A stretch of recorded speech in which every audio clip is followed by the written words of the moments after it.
Hi, hello, good day everyone. My name is Rhea and in this video presentation we'll be discussing the 1973 constitutional authoritarianism, how it shaped our time today, and what really happened way back in the time that Ferdinand Marcos lead our country. So ano nga bang nangyari nung si Marcos yung naging presidente, no?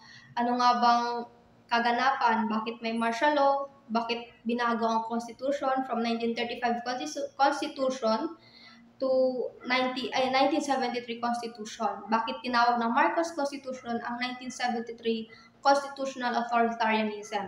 Saan ito nagmula? At bakit nila tinawag na diktador si Marcos nung mga panahon siya ang presidente ng Pilipinas? So let's start by knowing what is a constitution. A constitution is the fundamental law of the land in the Philippines. It establishes the structure, policies, roles, and duties of the Philippine government. So sabi daw, ang saligang batas ang namamahala para magpantay ang mga tao, magpantay-pantay ang karapatang pantao sa isang bansa. The Philippines has had a total of 6 constitutions since the proclamation of independence of Philippine independence way back in June 12, 1898. So kasali dito sa constitution na to ang 1973 Constitution. Now let's proceed sa counting details or background about Ferdinand Marcos. Ferdinand Marcos was a Filipino lawyer and a politician. Pinanganak siya noong September 11, 1917 sa bayan ng Sarat, Ilocos Norte. At namatay naman siya noong September 28, 1989 sa Honolulu, Hawaii. Mamaya at the end of the video, malalaman natin bakit nga ba sa Hawaii namatay si Marcos at hindi sa Pilipinas. So paano nga ba nagsimula lahat, no? It all started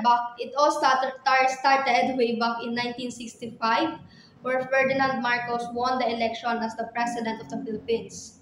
So fast forward 2 years after na ma-elect, in the year 1967, nag-decide ang Philippine Congress na baguhin ang Constitution. They want something change. They want to change the country's constitution.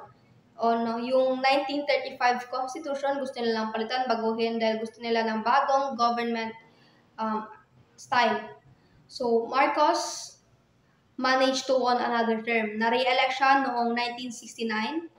Pero sabihin na natin, hindi naging patas yung pagkapanalo niya. Kasi may mga rumors daw na nagsasabing si Marcos, naglabas siya ng malaking halaga ng pera para lang manalo sa election na yon.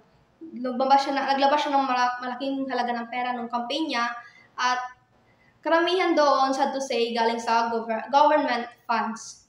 Parang hindi siya sumunod sa patakaran, no? Gusto niya talagang manalo. But anyway, the Congress put together this group of folks called Delegates to Handle the Constitution Revamp.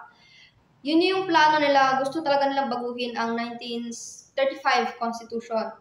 It was supposed to be a way para magkaroon sila ng new government style, parang bagong pamamahala daw. But bago pa nila matapos yun, at the year 1972, nag-declare si Marcos ng martial law.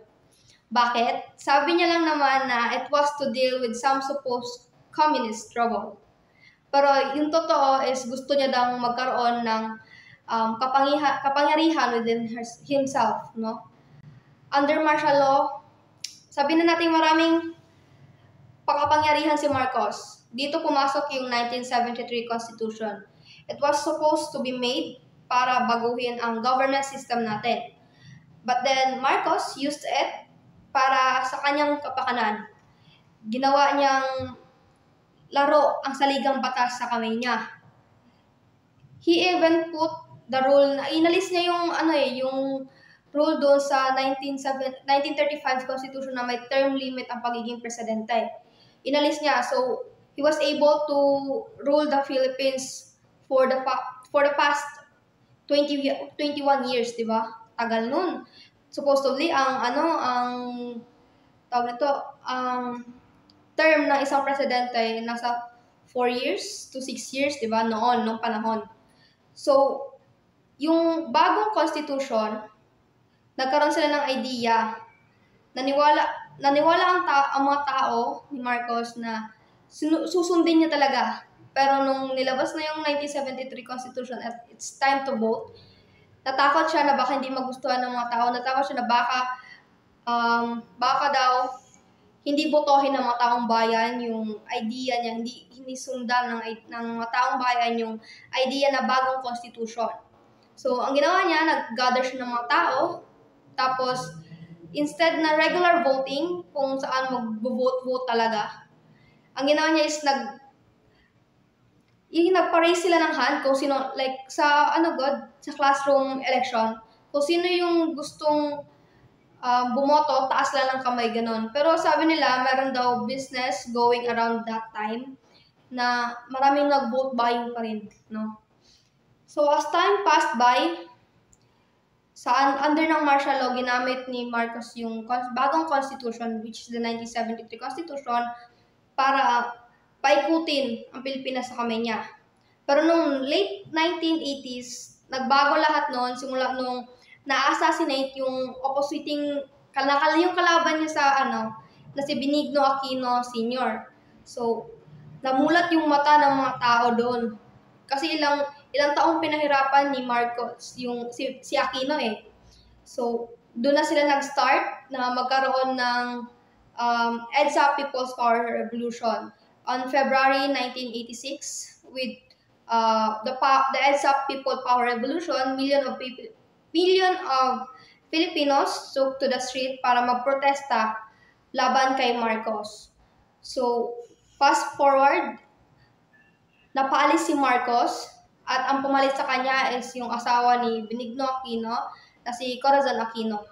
So, yun yung reason kung bakit sa Honolulu, Hawaii, namatay si Marcos. Hindi siya namatay sa Pilipinas kasi nag-asabalutan sila dahil nga pinatalsik siya ng mga tao ng Pilipinas. Nakalimutan niya ata na nasa democratic country tayo. So, yun lang. That's my report all about. Thank you for listening.